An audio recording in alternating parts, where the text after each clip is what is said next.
Good afternoon student. आदर्श की online क्लासों में आप सभी का पुनः हार्दिक अभिनंदन। और आज एक नया टॉपिक हम लेके आए हैं बीए पार्ट सेकंड इंटीग्रेटेड का पवने विंड।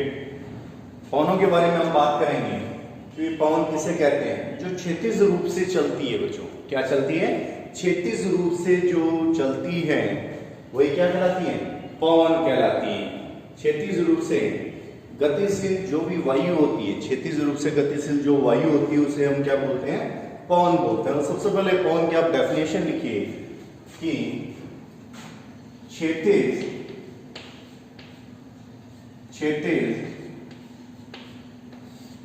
रूप से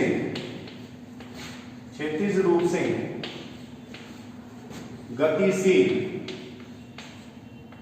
क्षैतिज रूप से गतिशील वायु को, क्षैतिज रूप से गतिशील वायु को क्या कहते हैं? पवन कहते हैं। पवन कहते हैं। क्षैतिज रूप से गतिशील वायु को क्या कहते हैं? पवन कहते हैं। डेफिनेशन नोट कीजिए। और दूसरी चीज आप सभी को पता है, आगे लिख लीजिए। पवन उच्च दाब से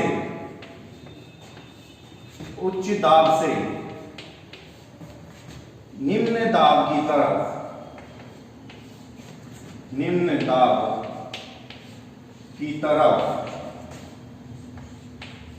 चलती हैं। कहां से कहां चलती हैं? उच्च वायुदाब से निम्न वायुदाब की तरफ चलती हैं। ये चीजें आप लोगों को याद होनी चाहिए, क्योंकि इनके बिना आगे चीजें अपन कंप्लीट नहीं कर पाते हैं। आगे लिखिए, यह वायुदाब की विषमताओं को, यह वायुदाब की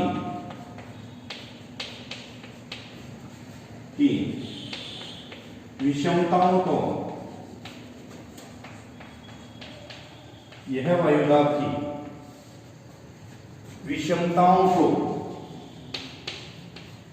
यह वायुदाब की विषमताओं को संतुलित करने का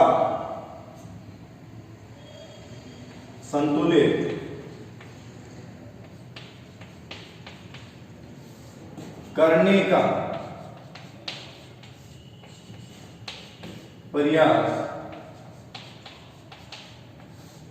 वायुदाब को संतुलित करने का प्रयास,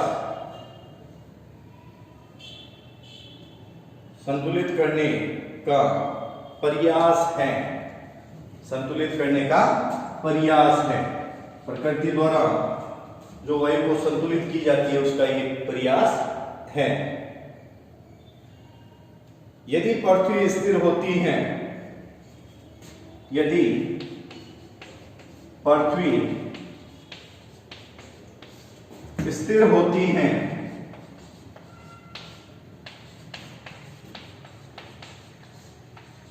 यदि पृथ्वी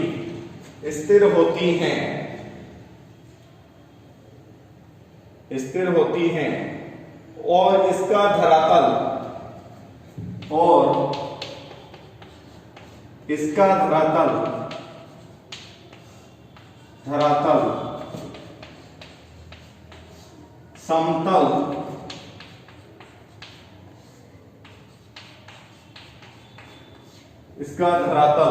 समतल होता तो पवने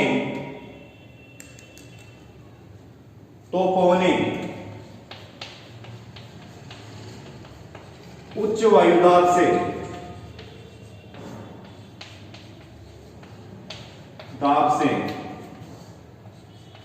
निम्न वायुदाब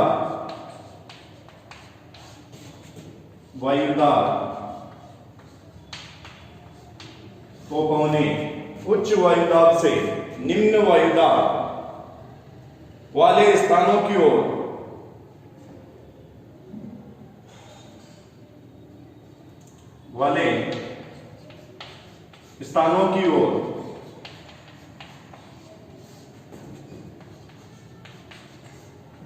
की ओर स्थानों की ओर, स्थानों की ओर समदाब रेखाओं पर समकोण बनाते हुए, समदाब रेखाओं पर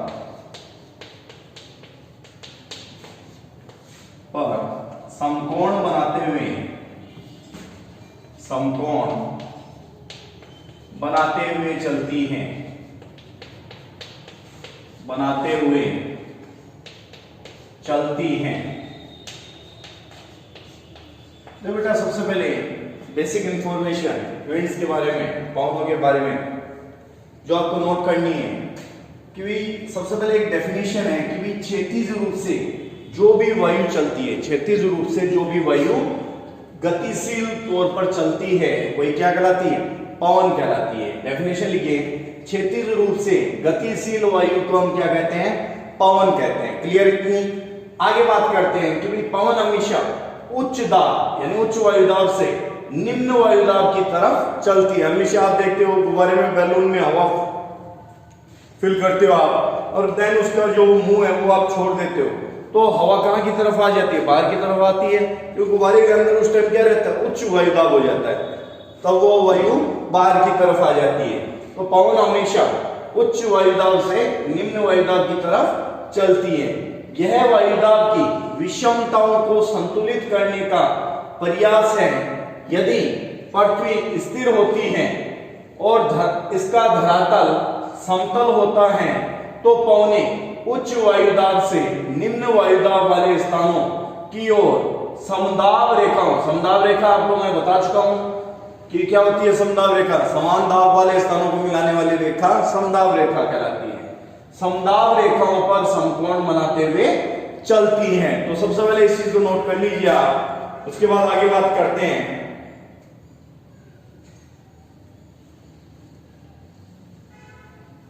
कर लिया इतना नोट?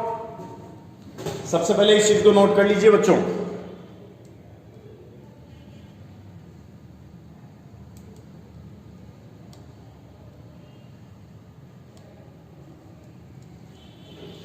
हो गया?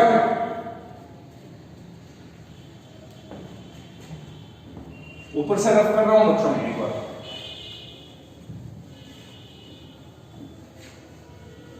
तो साथ साथ नोट्स बनाते रहिए प्रॉपर तरीके से, प्रॉपर तरीके से नोट्स बनते रहेंगे तो कहीं आपको कोई दिक्कत नहीं होगी। आगे लिखिए, किंतु वास्तव में ऐसा, किंतु वास्तव में ऐसा नहीं होता, नहीं होता, क्योंकि दाब रेखाओं पर समकोण बनाते हुए चलती हैं, किंतु वास्तव में ऐसा नहीं होता, क्योंकि पवनों की दिशा और गति को, क्योंकि पवनों की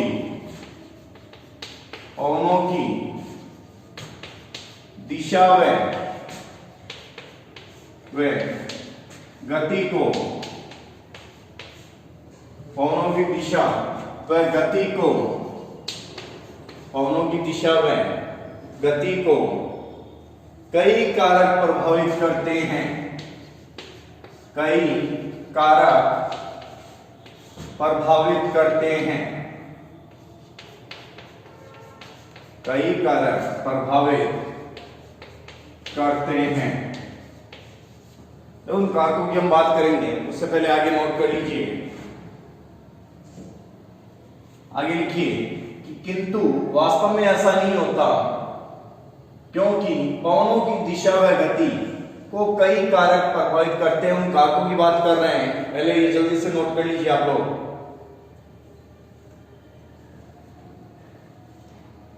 उन कारकों की बात कर लेते हैं कि कौन कौन से वो कारक होते हैं।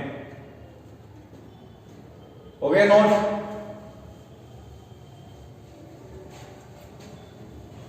नोट करते रहिए बच्चों, नोट्स भी आप लोगों के लिए जरूरी है बनने।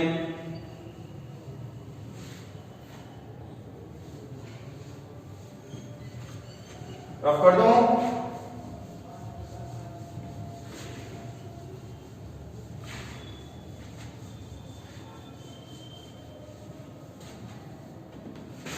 चलो आगे उन कारकों की बात करते हैं। आगे लिखिए, ये कारक निम्नलिखित है, निम्नलिखित है। ये कारक निम्नलिखित है। पहला कारक लिखिए, दाब प्रवणता। दाब प्रवणता, हेडिंग डाल लीजिए, दाब प्रवणता। देखिए, किन्हीं दो स्थानों के बीच, किन्हीं दो स्थानों के बीच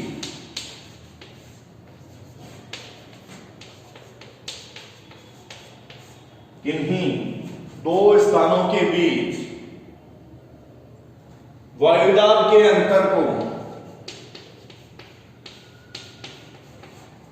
वायुदाब के अंतर को दाब प्रवणता, प्रवणता कहते हैं।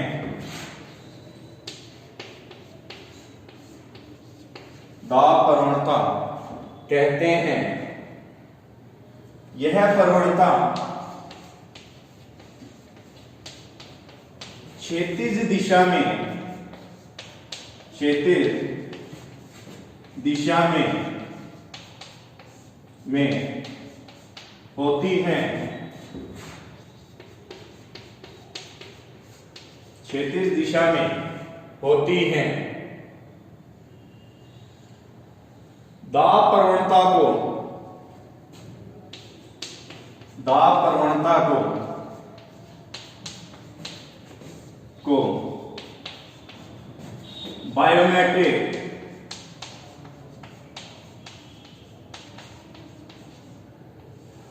दाब प्रवणता को बायोमेट्रिक ढाल भी कहते हैं। ढाल भी कहते हैं। क्या कहते हैं बच्चों उसको? बायोमेट्रिक ढाल कहते हैं। आगे लिखिए, पहले इस चीज को समझ लीजिए, उसके बाद आगे बात करेंगे। दाब प्रवणता क्या होती है बच्चों? दाब प्रवणता क्योंकि किन्हीं भी दो स्थानों के बीच, कोई भी दो स्थानों के बीच वायुदाब के अंतर, वायुदाब के अंतर को हम क्या कहते हैं? दाब प्रवणता कहते हैं। किन्हीं भी दो स्थानों के बीच वायुदाब के अंतर को दाब प्रवणता कहते हैं। याद रखना है, दाब प्रवणता किसे कहते हैं? किन्हीं दो स्थानों के बीच वायुदाब के अंतर को, वायुदाब के अंतर को हम क्या कहते हैं? दाब प्रवणता कहते हैं। यह प्रवणता क्षैतिज दिशा में होती है। दिशा कैसी होती है इसकी? क्षैतिज होती है, क्षैतिज दिशा में होती है। दाब प्रवणता को बायोमेट्रिक ढाल भी कहते हैं। दाब प्रवणता को क्या कहते हैं बच्चों? बायोमेट्रिक ढाल। क्लियर है इतनी चीज? वर्ग समझ लीजिए, किन्हीं दो स्थानों के बीच वायुदाब के अंतर को दाब प्रवणता कहते हैं। यह प्रवणता क्षैतिज दिशा में होती है। दाब प्रवणता को बायोमेट्रिक ढाल भी कहते हैं। क्लियर? नोट कर लीजिए जल्दी से। आगे इसी चीज की और बात करते हैं थोड़ी। हो गया नोट? इसी चीज में और बात कर रहे हैं।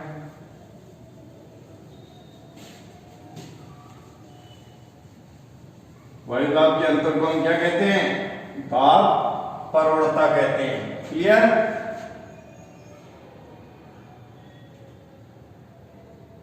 देखिए, किन्हीं दो स्थानों के बीच, किन्हीं दो स्थानों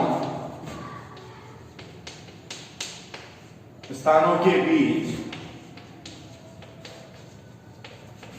दाब प्रवणता, किन्हीं दो स्थानों के बीच दाब प्रवणता अधिक होने पर, अधिक होने पर पर पवनों की गति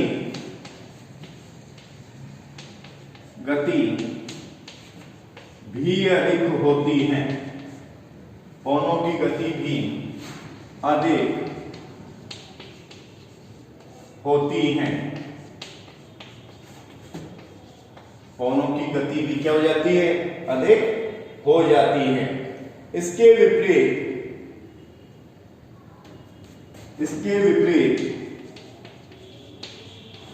विपरीत दाब प्रवणता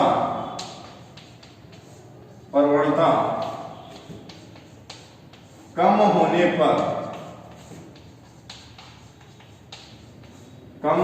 पर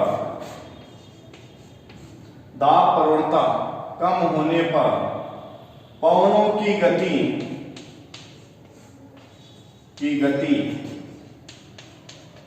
कम हो जाती है।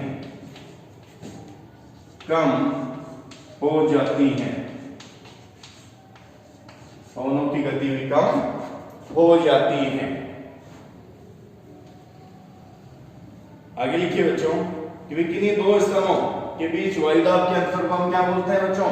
दाब प्रवणता कहते हैं। ये चीज लिख ली थी, आगे लिखना है बेटा कि भी किन्हीं भी दो स्थानों के बीच दाब प्रवणता अगर अधिक हो जाती है तो ऑटोमेटिक पवनों की गति भी क्या हो जाती है? बढ़ जाती है, अधिक हो जाती है।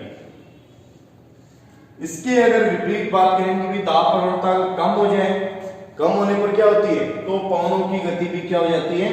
कम हो जाती है। दाब प्रवणता अगर कम हो जाती है, पवनों की गति भी क्या हो जाती है बच्चों? कम हो जाती है। क्लियर इतना? दाब प्रवणता आराम से आई थिंक समझ में आ गया होगा। नोट कर लीजिए जो बाकी बचा हुआ है, फिर आगे बात करते हैं।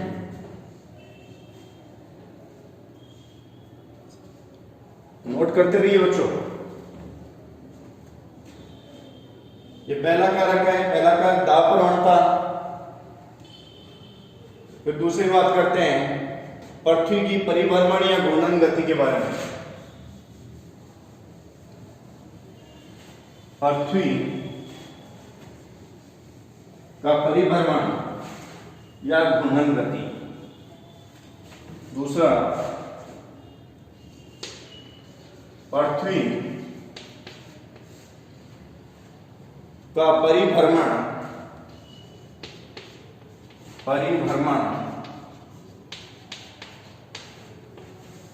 या घूर्णन गति।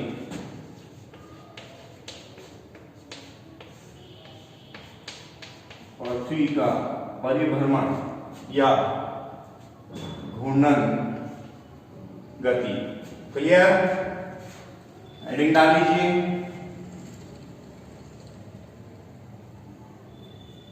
देखिए पृथ्वी के परिभ्रमण व घूर्णन गति के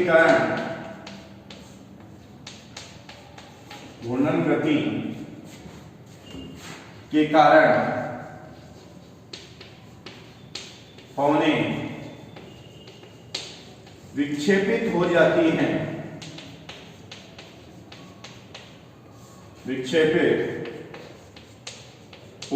हैं।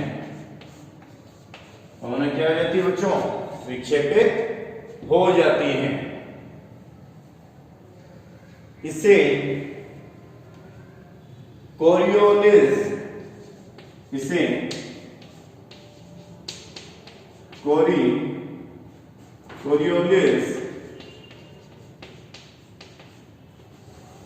बल कहते हैं। इसे कोरियोलिस बल कहते हैं।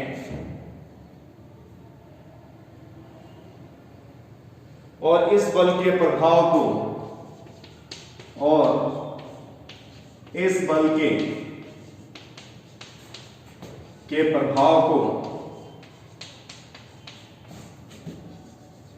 कोरियोलिस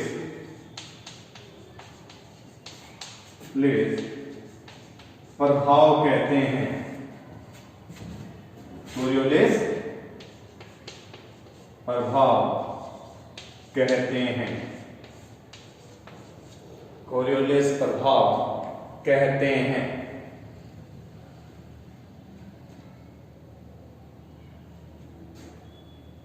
पहले इतना समझ लीजिए, उसके बाद आगे बात कर लेते हैं कि भाई सबसे पहले बात करें पृथ्वी की परिभ्रमण या घूर्णन गति, सेकेंड नंबर पॉइंट की, कि भाई पृथ्वी के परिभ्रमण या घूर्णन गति के कारण पवनें हमेशा क्या हो जाती है, विक्षेपित हो जाती है, नहीं इधर उधर चली जाती है, कोई दाईं ओर चली जाती है, कोई बाईं ओर चली जाती है, तो इधर उधर जाना ही वो क्या कहलाता है, विक्षेपण कहलाता है। समझ रहे हो चीज को, कि ये चीज कह रहा है कि पृथ्वी के परिभ्रमण या घूर्णन गति के कारण पवनें विक्षेपित हो जाती है।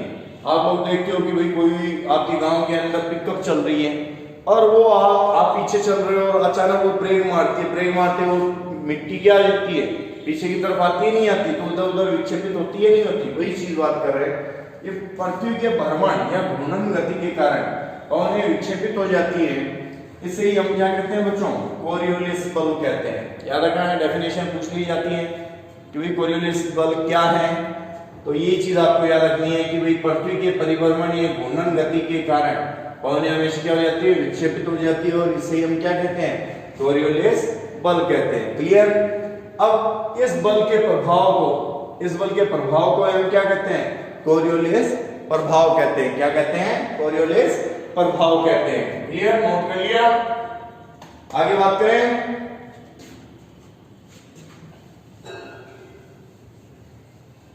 इस बल के प्रभाव को भी हम क्या कहते हैं, कोरियोलिस प्रभाव कहते हैं। अब क्या होता है कोरियोलिस बल के अंतर्गत, उस चीज की बात कर लेते हैं। देखिए, इस प्रभाव के कारण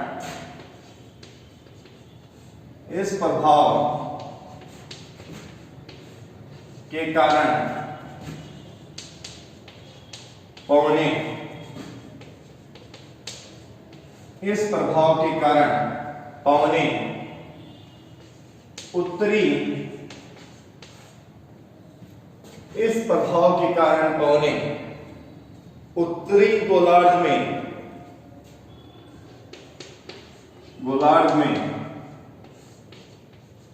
दाहिनी ओर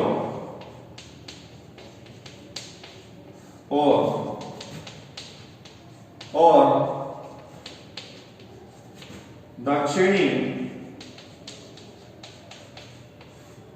गोलार्ध में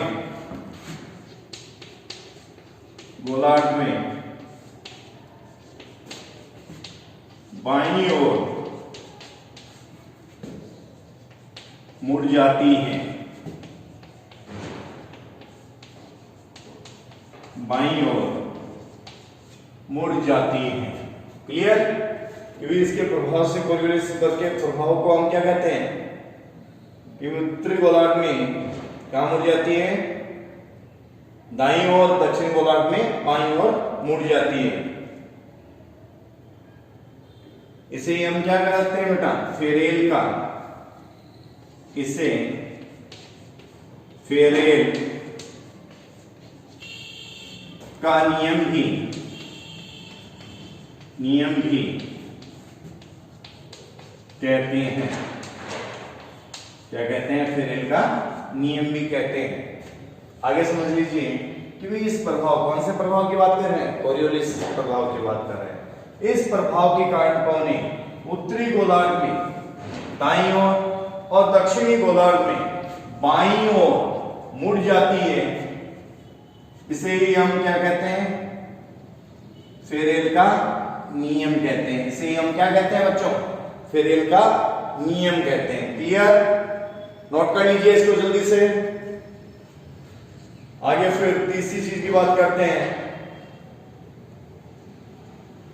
जल्दी से नोट कीजिए बच्चों।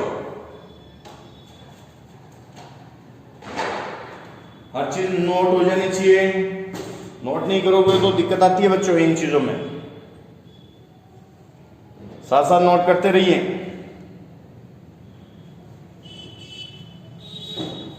तीसरी चीज की बात करते हैं, धरातलीय स्वरूप की। तीसरा जो कारक है वो क्या है, धरातलीय स्वरूप।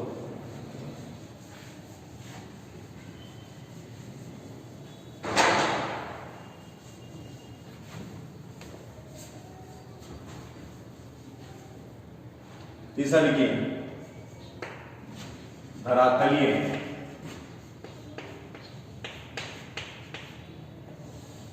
स्वरूप,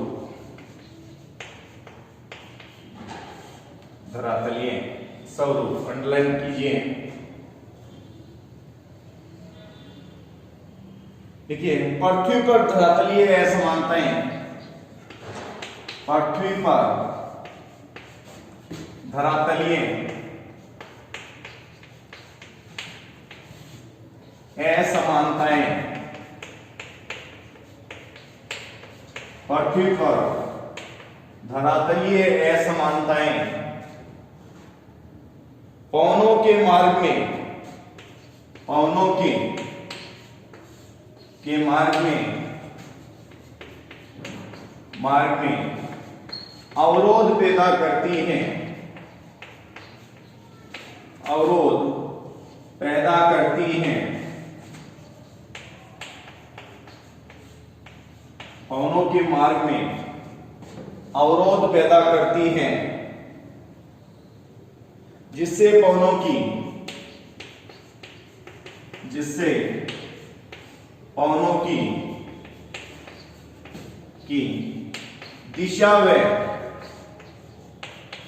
दिशा व गति दोनों प्रभावित होती हैं, दिशा व गति दोनों प्रभावित होती हैं, दिशा व गति दोनों प्रभावित होती हैं। अपेक्षाकृत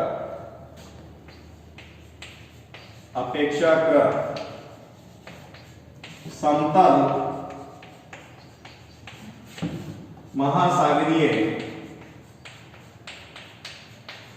अपेक्षाकृत समतल महासागरीय तल पर घर्षण की मात्रा, तल पर घर्षण की मात्रा,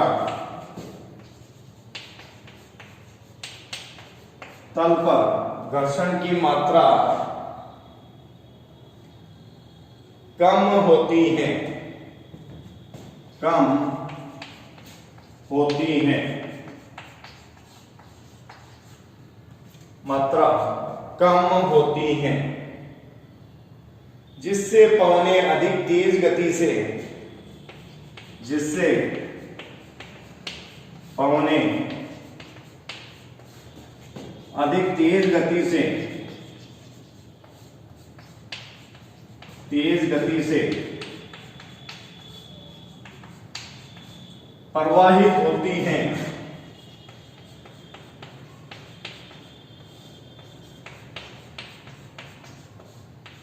जिससे पवनें अधिक तेज गति से प्रवाहित होती हैं।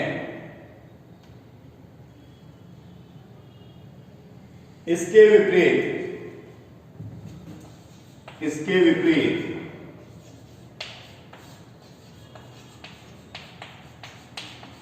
स्थलखंडों,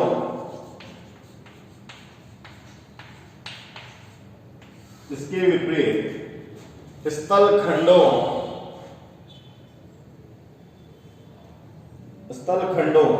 पर घर्षण की मात्रा अधिक होती है, स्थलखंडों पर घर्षण की मात्रा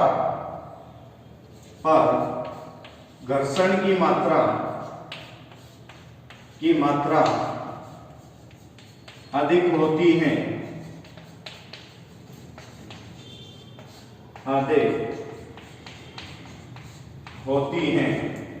घर्षण की मात्रा अधिक होती है, जिससे पवनों की गति,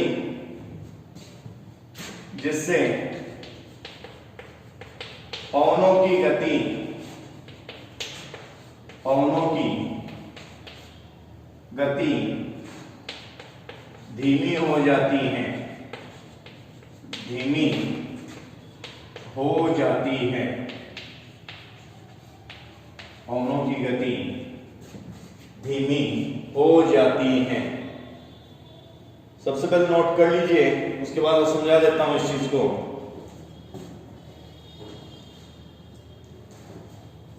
समझ लीजिए इसको, धरातलीय स्वरूप को, कि भाई पृथ्वी पर जब धरातलीय असमानताएं पवनों के मार्ग में अवरोध पैदा करती है, धरातलीय असमानताएं, कहीं पर पर्वत आ गया, कहीं पर पहाड़ आ गए, ये सारी क्या है, धरातलीय असमानताएं।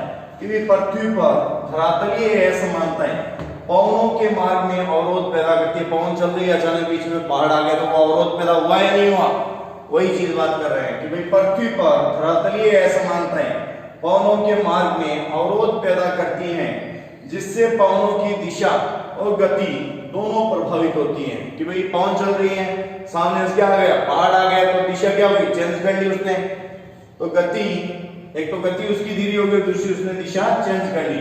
अपेक्षाकृत समतल महासागरीय तल पर घर्षण की मात्रा कम होती है, क्योंकि वहां पर कोई रुकावट नहीं होती, जिससे पवनें अधिक तेज गति से प्रवाहित होती हैं। इसके विपरीत स्थल खंडों पर घर्षण की मात्रा अधिक होती है, जिससे पवनों की गति धीमी हो जाती है, पवनों की गति धीमी हो जाती है। क्लियर, कि भाई जहां पर महासागर वहां पर पवन सीधी की सीधी चल जाएगी, तो गति क्या होगी, तेज होगी, और जहां पर कोई भी स्थल खंड कोई रुकावट आ जाती है, तो वहां पर गति क्या हो जाती है, धीमी हो जाती है। क्लियर, तो इसी के साथ आज ये चीज अपनी कंप्लीट होती है।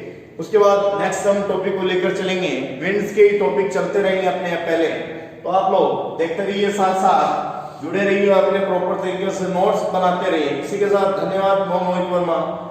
दोबारा आपसे मिलता हूं नए वीडियो के साथ में। आप चैनल को लाइक शेयर सब्सक्राइब जरूर कीजिए और ऐसे ही हमसे जुड़े रहिए। इसी के साथ धन्यवाद।